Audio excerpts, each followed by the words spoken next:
Rewa collector Pratibha Pal ने कहा कि जिले में खाद की नहीं है कमी, किसानों को आसानी से उपलब्ध होगी खाद। धान की कटाई का कार्य अंतिम रूप से चल रही है। धान कटने के बाद किसान खाली पड़े खेतों में अगले जीवन की फसल उगाने की तैयारी शुरू कर देंगे। नई फसल उगाने से पहले किसानों को खाद की आवश्यकता होती, लेकिन जरूरत के हिसाब से व समय से उन्हें खाद उपलब्ध नहीं हो पाती है, जिसके कारण फसल बर्बाद हो जाती है।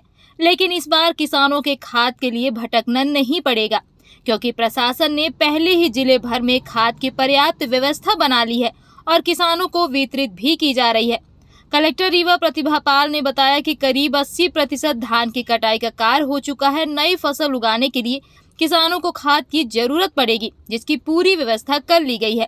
सभी किसानों को समय पर और पर्याप्त खाद मिले, इसके भी समीक्षा की गई। सभी खाद वितरण स्थल पर पर्याप्त खाद उपलब्ध है।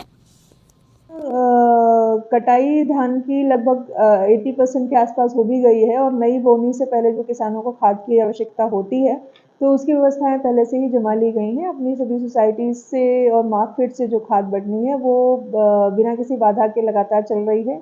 जिले में किसी भी प्रकार की खाद, चाहे वो यूरिया हो चाहे एनपीके हो, किसी भी प्रकार की कमी नहीं है और इसकी हम लोग लगातार समीक्षा भी कर रहे हैं। अब अपने नए, चूंकि खरीफ की फसल के लिए अपने उपार्जन केंद्र भी शुरू हो जाएंगे दिसंबर महीने से और उनमें फसल की आवक भी हो जाएगी। तो आने वाले जो एक आध महीना है उसमें नई फसल की बोनी और उपार्जन दोनों की गतिविधियां कृषि के क्षेत्र में लगातार चलेंगी। तो खाद की ऐसी कोई व्यवस्था की गई है कि कहीं भी किसी प्रकार के कोई दिक्कत का सामना किसी भी कृषक को ना करना पड़े।